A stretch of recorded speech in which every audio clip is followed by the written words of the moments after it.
안녕하세요. 경희서당의 강경희입니다.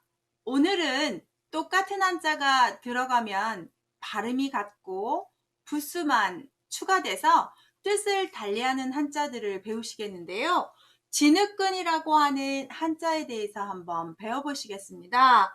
진흙근이 들어가면 모든 한자가 근 발음을 하게 되는데요. 오늘 10자 정도 배우시겠습니다. 아주 쉽고 간단하니까 편하게 시청 한번 해주시겠어요? 자, 노란 진흙근이라고도 하는 진흙근이라는 한자가 들어가면 정말 다 근 발음을 하게 되는데요.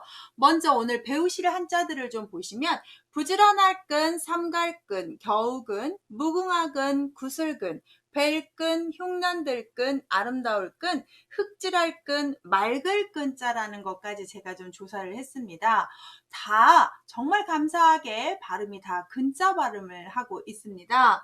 자, 진흙근자부터 설명을 드리면 이 자는 진흙근이라고도 하고 앞에 수식어를 노란 진흙근이라고 하는 책도 있고요. 또는 꽃 모양에서 왔다 해서 제비꽃근이라고 하는 책도 있습니다. 유래를 여러 가지 찾아보는데 위에 있는 부분의 모양은 누를 황자에서 오고 아랫부분은 흑토를 결합해서 누런 땅이다 라고 설이 많습니다. 그래서 노란 땅, 누런 땅, 노란 진흙근이라고 해서 발음은 근발음을 하고 있습니다. 자, 땅이기 때문에 농사와 이 땅에 관련된 한자가 되는데요. 첫 번째 한자를 보시면 부지런할 근이라고 해서 노란 밭에서 힘을 다해 열심히 일을 하다라고 해서 부지런할 근자인데요. 상당히 단어가 많지요.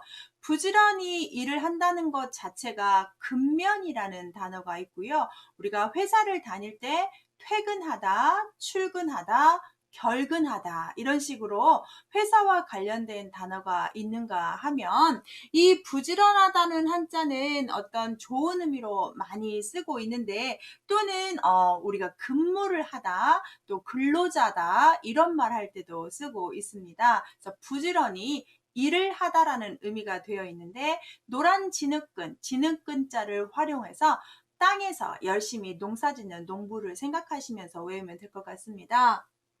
두 번째 삼갈근자를 보시면 앞에 말씀 한자가 강조된 한자인데요. 이 자는 어디서 많이 보시죠? 네, 장례식장에서 많이 보실 걸로 보는데요. 우리가 근조라고 쓸 때 쓰는 근자죠.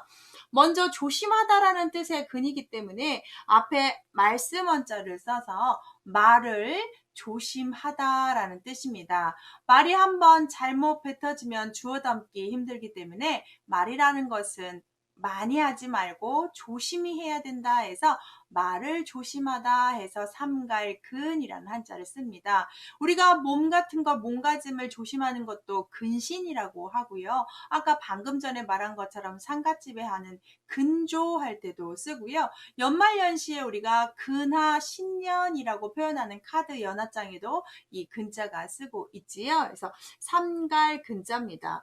조금 제 여담의 생각을 드리면 이게 이제 장례식장에서 많이 쓰다 보니까 장례식장만큼은 정말 말을 조심해야 되지 않나 싶습니다. 그게 고인에 대한 예의며 그 고인을 보내주는 유족들에 대한 큰 도리와 예의가 우리가 해줄 수 있는 게 아닌가 싶습니다. 정말 장례식장 가서 웃거나 또 너무 말을 많이 하거나 이런 건 정말 해서는 안 되는 예의죠.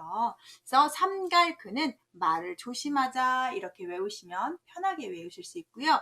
세 번째 겨우근자를 보시면 사람인이고 진흙근이니까 진흙밭에서 겨우겨우 농사지어서 식구들 겨우겨우 먹고 살 수 있을 정도의 어떤 살림살이다 그런 의미가 되지 않겠습니까? 그래서 이 겨우근자가 들어가는 건 겨우겨우 살다를 우리가 근근히 살아간다고 하는 근근이라든지 어떤 시험에 합격해서 내가 근소한 차이로 탈락을 했다. 근소 아주 적은 숫자를 표현할 때도 적은 양을 표현할 때도 근소라고 쓸 때 이 겨우근자를 쓰고 있습니다. 사람이 겨우겨우 농사지면서 먹고 사는구나 이렇게 외우시면 편하게 암기하실 수 있고요. 네 번째 무궁화 근자인데요. 나무목을 쓴 이유는 무궁화는 나무에서 피기 때문에 그렇다고 합니다. 그래서 무궁화 근자를 써서 우리가 그냥 무궁화라고 하지만 한자로 표현하면 근화라고 표현하시면 좋겠죠. 그래서 무궁화라는 우리나라의 그 꽃을 뜻하는 한자가 되고요. 나무목을 써서 나무에서 자라는 꽃이다 해서 무궁화근, 이름자에도 종종 쓰고 어떤 지명과 학교 명칭과 또는 뭐 회사 명칭과 많이 쓸 수 있는 단어들, 장명할 때 상당히 많이 활용되는 한자라고 봅니다. 다섯 번째 보시면 구슬근인데요. 앞에 있는 한자가 임금왕이 아니라 우리 구슬옥자의 변형자인 거 아시지요? 뒤에 진흙근을 써서 진흙에서 구슬이 발견되었네, 진흙에서 구슬이 있었네 라고 해서 구슬근인데요. 딱히 다른 자가 있지는 않고 사람 이름에 근자 들어가는 분들이 많이 쓰고 있습니다. 특히 여자 이름에 많이 쓴다고 합니다. 구슬이라는 것이 예쁘다, 아름답다라는 뜻이 있기 때문에 근자 들어가시는 임명자에 많이 활용하는 한자로 하시면 되겠습니다. 자, 부지런할 근, 삼갈근, 겨우근, 무궁화근, 구슬근 잠깐 보셨는데요.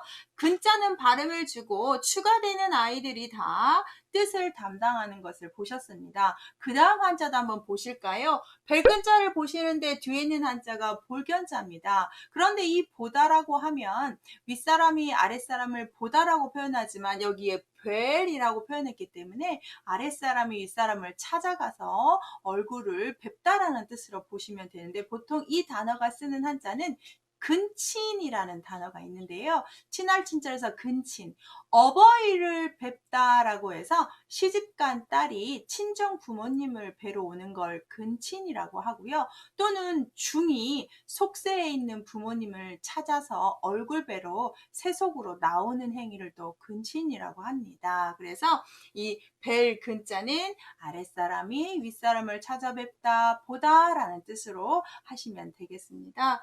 일곱 번째 흉년될 근자인데 앞에 있는 한자가 밥식이고 뒤에 있는 한자가 근자가 되니까 먹을 것이 진흙에서, 진흙밭에서 나오지를 않고 있다는 뜻이겠죠. 그래서 굶어 죽는 걸 우리가 기근이라고 하고, 우리 굶주릴 기자를 보시면 얘는 이제 흉년이 들어서 보통 찾아보니까, 기근이라는 말에서 이제 제가 자막처를 해드릴게요. 기자, 굶주릴 기자는 어떤 채소, 야채들이 농사가 잘 되지 않아서 굶주린다라면 이 근자는 곡식들, 기자가 곡식 흉년을 뜻하고요. 이 근자가 채소 흉년을 뜻한다고 합니다. 그거를 다 구분해서 우리가 쓰진 않지만 기근으로 삶이 힘들다라고 하면 기자는 곡식이 농사가 안 돼서 굶주리는 거고, 이 근자는 이 풀밭에서 자라기 때문에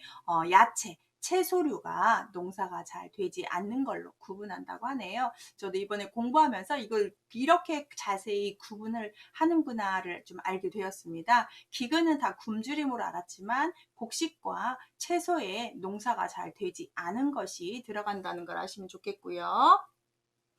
아름다울 근자도 보시면 무궁화근하고 똑같은 임명자입니다. 여자를 쓰셔서 여자의 이름자에 쓰는데 여자가 예쁘다 써서 임명에 근자 들어가시는 분 참고하시면 좋겠고요.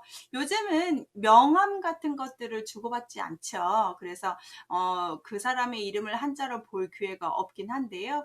옛날에는 명함을 주고받는데 명함에 사람 이름이 한자로 써있고 한글이 써있지 않으면 내가 좀 한자를 알지 못하면 이름조차도 읽지 못해서 그 사람에게 예의 바르게 아는 체를 못하는 난처한 경우도 있지요. 요즘은 그런 경우가 없기 때문에 요즘은 영어로 써서 영어를 못 읽을 때가 더 종종 있지 않을까 싶은데요. 자, 아름다울 근. 아홉 번째, 흑질할 근. 흑토 때문에 그런갑다라고 이해를 하시는데 도대체 저게 언제 쓰길래 썼나 라고 했는데 찾아봤더니 근도라는 단어가 있습니다. 담벼락에다 진흙을 발라서 벽을 이렇게 마무리하는 작업을 근도, 바를도를 쓰는데요. 이렇게 옛날 집 질 때 쓰는 작업 중에 들어가는 한자더라고요. 그래서 흑질할 근, 매흑질할 근 이렇게 훈음이 나오고 있습니다. 마지막 맑을 근자를 보시면 앞에 물수를 써서 이것도 임명자에 쓰는데 이 근자는 보통 남자들 이름에 많이 쓰고요. 얘도 임명자에 많이 쓰는 한자입니다. 보통 근자가 들어가는 단어들이 이렇게 임명자로 많이 쓰는 단어가 있기 때문에 그 말은 좋은 뜻의 한자라는 뜻이고요. 사용이 많다라는 뜻으로 이해하셔도 됩니다. 임금의 이름은 아무도 쓰지 않고 임금만 써야 되기 때문에 조선시대의 임금 이름은 정말 어려운 한자로 되어 있지만 사람의 임명자로 쓰는 한자들은 거의 좋은 뜻을 지녔다고 생각하시면 됩니다. 그리고 이렇게 자수가 많다는 얘기는 널리 사용했다고 생각하셔도 되는 한자입니다. 오늘은 진흙근자가 들어가서 금발음하는 걸 한자가 했는데 한두 개 정도는 다 알고 계신 한자라고 생각이 들고요. 나머지 임명자가 추가되고 있는데요. 이렇게 진흙근이 들어가면 금발음 하는구나를 좀 익숙하게 보시라고 만든 영상입니다. 어떠십니까? 오늘 잠깐 동안 이렇게 똑같이 들어간 한자를 정리하시니 유익하신가요? 자, 제가 종종 이런 영상 올리겠습니다. 유익하시고 또 보고 싶다면 구독, 좋아요 설정하셔서 저랑 같이 구독, 알림 설정하셔서 이런 영상 공부 한번 해보시겠어요? 감사합니다.